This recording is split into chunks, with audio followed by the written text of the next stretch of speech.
குருவடிகளே சரணம். Hello friends and viewers, எல்லாருக்கும் வணக்கம். மகான் திருமூலர் அவர்கள் அருள் செய்த திருமந்திரம் பாடல்களும் அதற்கான விளக்கமும் பார்த்துட்டு இருக்கோம். இப்போ நம்ம பார்க்க போறது முதல் தந்திரத்தின் கீழ் வரும் அறம் செய்யான் திறம் என்ற தலைப்பில் சொல்லப்பட்டிருக்கும் பாடல்களும் அதற்கான விளக்கமும். அறம் செய்யான் திறம் அப்படின்னா அறம் செய்யாதவனின் இயல்பு அப்படின்னு அர்த்தம். பாடல் 260 செல்வ பயனை அறியாதவர் பழுத்த இருங்கனி வீழ்ந்தன ஒட்டிய நல்லறம் செய்யாதவர் செல்வம் வட்டி கொண்டு ஈட்டியே மண்ணில் முகந்திடும் பட்டி பதகர் பயன் அறியாரே. எட்டிப்பழம் அழகு உடையது ஆயினும் கசப்பானது, அது பயன்படாதது போல அறம் செய்யாதவனின் செல்வம் பயன்படாது.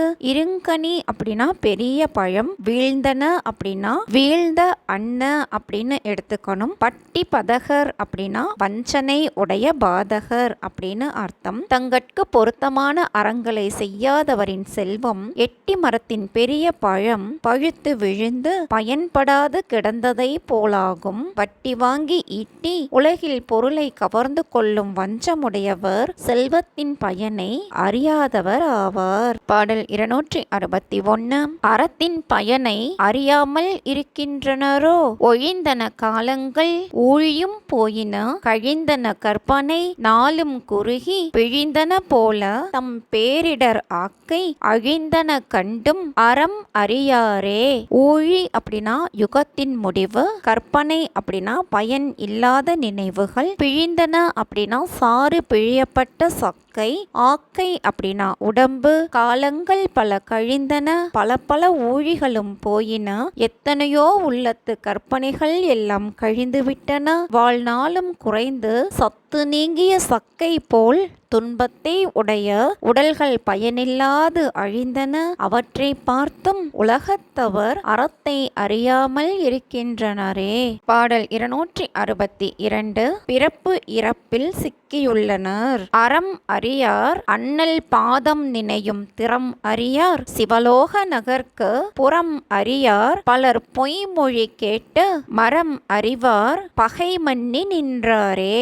சிவலோக நகர்க்கு புறம் அப்படின்னா சிவலோகத்துக்கு பக்கத்தில் உள்ள ஸ்வர்க்கம், மரம் அப்படின்னா பாவம். இவ்வுலகத்திலே பற்பலர் அறம் அறியாமல் விளங்குகின்றனர். பெருமை வாய்ந்த சிவனடியை துதிக்கும் முறைமையையும் அறியவில்லை. சிவலோகத்தின் பக்கமான ஸ்வர்க்கம் முதலிய நிலைகளையும் அறிய மாட்டார்கள். லோகாயதர் சொல்லும் பொய்யானவற்றை கேட்டு இந்த உலகத்து பொருளை விரும்பி பாவ செயல்களை செய்வார்கள். அதனால் பிறப்பு இறப்பு வகையை பொருந்தி நிற்கின்றனர். பாடல் 263 அறம் செய்யாதவரை அடைவன இருமலும் சோகையும் ஈழையும் வெப்பும் தருமம் செய்யாதவர் தம்பாலது ஆகும். உறும் இடி நாகம் உரோணி கழலை தருமம் செய்வார் தாழகிலாவே. உரோனினா தொண்டை நோய், கழலை அப்படின்னா வயிற்று கட்டி. அறம் செய்யாதவரை இருமலும் சோகையும் கோழையும் சுரமும் அடையும். இறப்பை உண்டாக்கும் மின்னலும் இடியும் பாம்பு கடியும் தொண்டை நோயும் வயிற்று கட்டியும் அறம் செய்பவர் பக்கம் சேராது.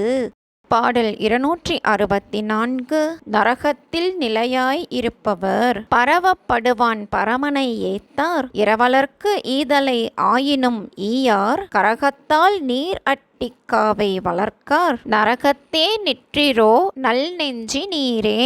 பரவப்படுவான் அப்படின்னா புகழப்படுபவன், கரகம் அப்படின்னா குடம், கா அப்படின்னா சோலை, நிற்றிரோ அப்படின்னா நிற்பீரோ, நீர் அட்டி அப்படின்னா நீரை வார்த்து. உலகாயத மத போதனையால் தம் புகழையை விரும்பி நிற்பவர் இறைவனை வணங்க மாட்டார். தம்மை நோக்கி வந்து இறந்தவர்க்கு சிறிதும் கொடுக்க மாட்டார். வழிப்பயணிகள் தங்கி இருப்பதற்கு ஏற்றவாறு குடத்தால் நீரூற்றி சோலைகளை வைக்கவும் மாட்டார். இத்தகைய நல்ல எண்ணம் கொண்டவரே நீவீர் நரகத்தில் நிலையாயிருக்க விரும்பியுள்ளீரோ.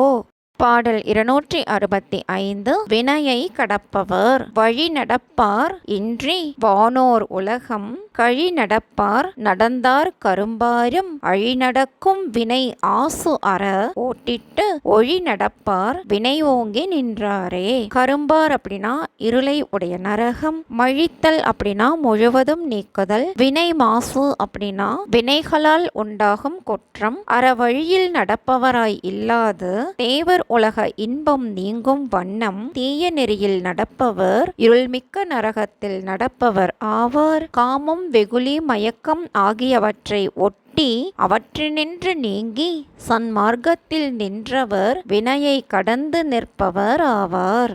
அடுத்தது பாடல் 266. அருள் உடையவர் அடையும் பயன். கனிந்தவர் ஈசன் கழல் அடி காண்பர் துணிந்தவர் ஈசன் துறக்கம் அது ஆழ்வர் மலிந்தவர் மாலும் துணையும் ஒன்று இன்றி மெலிந்த சினத்தினுள் வீழ்ந்து ஒளிந்தாரே. கனிந்தவர் அப்படின்னா இரக்கம் காட்டியவர், ஈசன் துறக்கமது அப்படின்னா இறைவனின் சாயுச்சிய நிலை, மலிந்தவர் அப்படின்னா அறத்தை செய்யாதவர், மலிதல் அப்படின்னா தாழ், மெலிதல் அப்படின்னா சினத்தினால் வாடுதல், சாயுச்சியம் அப்படின்னா கடவுளிடம் ஒன்றுபட்டு விளங்கும் நிலை, எல்லா உயிர்களிடத்து கருணை காட்டுபவர், இறைவனது திருவடியை தரிசிப்பர், விரக்தியோடு உலக பற்றை விட்டு துணிவுடனே தவம் செய்பவர், சாயுச்சிய நிலையை எய்துவர், உலக நிலையில் இருந்து அறம் அல்லாதவற்றை செய்பவர், இறைவனின் அருளினை பெறாது மடிவர், காலனின் சினத்துக்கு ஆளாவர், அச்சம் தரும் நரகில்